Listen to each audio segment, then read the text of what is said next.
ശബ്ദരേഖാ വിവാദത്തിൽ ഡിവൈഎഫ്ഐ തൃശൂർ ജില്ലാ സെക്രട്ടറി ശരത് പ്രസാദിനെതിരെ നടപടിക്ക് സാധ്യത. വിശദീകരണം നൽകാൻ 3 ദിവസം കൂടിയാണ് അനുവദിച്ചിരിക്കുന്നത്. മറുപടി തൃപ്തികരമല്ലെങ്കിൽ നടപടി ഉണ്ടായേക്കും. തൃശൂരിലെ പാർട്ടിയിൽ തെറ്റായ ഒരു പ്രവണതയും ഇല്ലെന്നും വസ്തുതയുമായി കൊല ബന്ധമില്ലാത്ത ആരോപണങ്ങളാണ് പ്രചരിക്കുന്നതെന്നും ശബ്ദരേഖയിൽ പരാമർശിക്കപ്പെട്ട AC മൊയ്തീൻ പ്രതികരിച്ചു.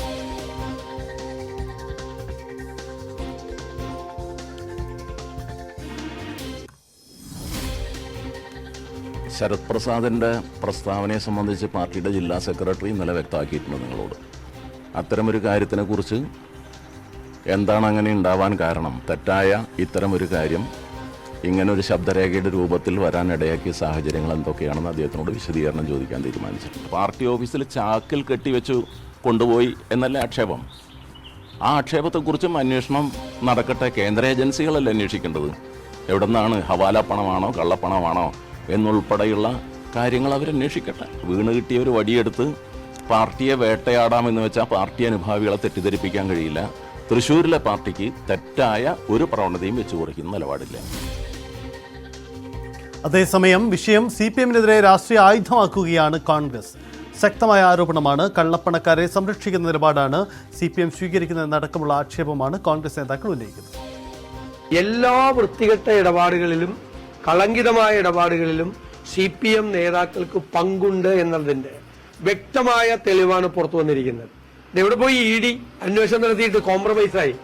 അത് പാർലമെന്റ് തെരഞ്ഞെടുപ്പിൽ ഇവരെ എല്ലാം ഭീഷണിപ്പെടുത്തി BJPക്ക് അനുകൂലമായി പ്രവർത്തിപ്പിച്ചു. BJP നേതൃത്വം ഈ സർക്കാരിന്റെ, പിണറായി സർക്കാരിന്റെ അവസാനത്തിന്റെ ആരംഭം കുറിച്ചിരിക്കുകയാണ്. പാർട്ടി നേതാക്കന്മാരുടെ അഴിമതി പുറത്തു വരും എന്ന് ഭയപ്പെട്ട് DYFI നേതാവിനെ അഴിമതി കേസിൽ പെടുത്തി പോലീസ് സ്റ്റേഷനിൽ കൊണ്ടുപോയി തല്ലിക്കൊന്നു. നേതാക്കന്മാര് പരാതി കൊടുത്ത് ഈ നേതാവിനെ പോലീസ് സ്റ്റേഷനിൽ കള്ളക്കേസിൽ കുടുക്കി പോലീസ് സ്റ്റേഷനിലിട്ട് മൃതപ്രായനാക്കി. 4 മാസത്തിനകം അതിന്റെ ക്ഷീണത്തിൽ അയാളും മരിച്ചു. അതിന്റെ ക്ഷതമേറ്റ് അയാളും മരിച്ചു. തൃശ്ശൂരിലെ DYFIയുടെ ജില്ലാ സെക്രട്ടറിയുടെ വെളിപ്പെടുത്തൽ CPM-ൽ നടന്നുകൊണ്ടിരിക്കുന്ന ഗുരുതരമായ അഴിമതികളുടെ ഒരു അറ്റം മാത്രമാണ്. തുടർഭരണത്തെ തുടർന്ന് കേരളത്തിലെ CPM-ൽ വൻതോതിലുള്ള അപജയമാണ് ഉണ്ടായിക്കൊണ്ടിരിക്കുന്നത്. അഴിമതിയുടെ കൂത്തരങ്ങായി മാറിക്കഴിഞ്ഞിരിക്കുകയാണ്. പ്രത്യേകിച്ച് തൃശ്ശൂർ ജില്ലയിൽ പാർട്ടി ഏറ്റവും വലിയ അഴിമതിക്കാരുടെ കൈകളിൽ അമർന്നിരിക്കുകയാണ്. അതിൻ്റെ ഉദാഹരണമാണിത്.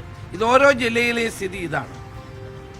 തുടർഭരണത്തിൻ്റെ വെളിച്ചത്തിൽ ആവശ്യാനുസരണമുള്ള പണമുണ്ടാക്കുക എന്നുള്ള നിലപാടിലേക്ക് പാർട്ടി നേതാക്കന്മാർ മാറിക്കൊണ്ടിരിക്കുകയാണ്. ഇതിനെ സംബന്ധിച്ച് CPM സംസ്ഥാന സെക്രട്ടറി തൻ്റെ നിലപാട് വ്യക്തമാക്കണം. ഒരു ശബ്ദരേഖയുടെ പേരിൽ ഇവിടെ ഇപ്പോൾ കേസുകളെടുത്ത് സ്പെഷ്യൽ അന്വേഷണ സംഘത്തെ നിയോഗിക്കുകയാണ്. അപ്പോൾ എനിക്ക് ആവശ്യപ്പെടാനുള്ളത്, തൃശ്ശൂരിലെ ശബ്ദരേഖയുടെ അടിസ്ഥാനത്തിൽ ഒരു പ്രത്യേക അന്വേഷണ സംഘത്തെ വെച്ച് ഗവൺമെൻറ് അന്വേഷിക്കണം, പോലീസ് അന്വേഷിക്കണം. വലിയ സാമ്പത്തിക കുറ്റമാണ് ഇവിടെ ചുമത്തപ്പെട്ടിട്ടുള്ളത്. കപ്പലണ്ടി വിറ്റ് നടന്നയാൾ കോടിക്കണക്കിന് രൂപയുടെ ഉടമയായി എന്ന് പറയുന്നതും ഒരു മന്ത്രി ഉൾപ്പെടെയുള്ളവരുടെ പേരുകൾ വെച്ചുകൊണ്ട് അവർ വലിയ ഗുരുതരമായ അഴിമതി ചെയ്തുവെന്നുമാണ് DYFIയുടെ ജില്ലാ സെക്രട്ടറിയാണ് പറയുന്നത്. അപ്പോൾ എത്ര ഗുരുതരമായ അഴിമതി ആരോപണമാണ് ഇവിടെ ഉയർന്നു വന്നിരിക്കുന്നത്. ഇപ്പോൾ ഇത് ഒരു ജില്ലയുടെ കാര്യമാണ്. മറ്റ് ജില്ലകളുടെ സ്ഥിതി ഇതുതന്നെ ആയിരിക്കും. ഡാനി പോൾ ചേരുന്നു. ഡാനി, ഈ വിഷയത്തിൽ CPM ജില്ലാ നേതൃത്വത്തെ പ്രതിസന്ധിയിലാക്കുന്നതാണ് നടപടി. പ്രത്യേകിച്ച് AC മൊയ്തീൻ അടക്കമുള്ളവർ പ്രതിസന്ധിയിലാണ്. എന്താണ് CPM നേതൃത്വം ഈ വിഷയത്തെ സ്വീകരിക്കുന്ന നിലപാട്? പാർട്ടി അന്വേഷണമോ അച്ചടക്ക നടപടിയിലേക്കോ കാര്യങ്ങൾ കടക്കുമോ?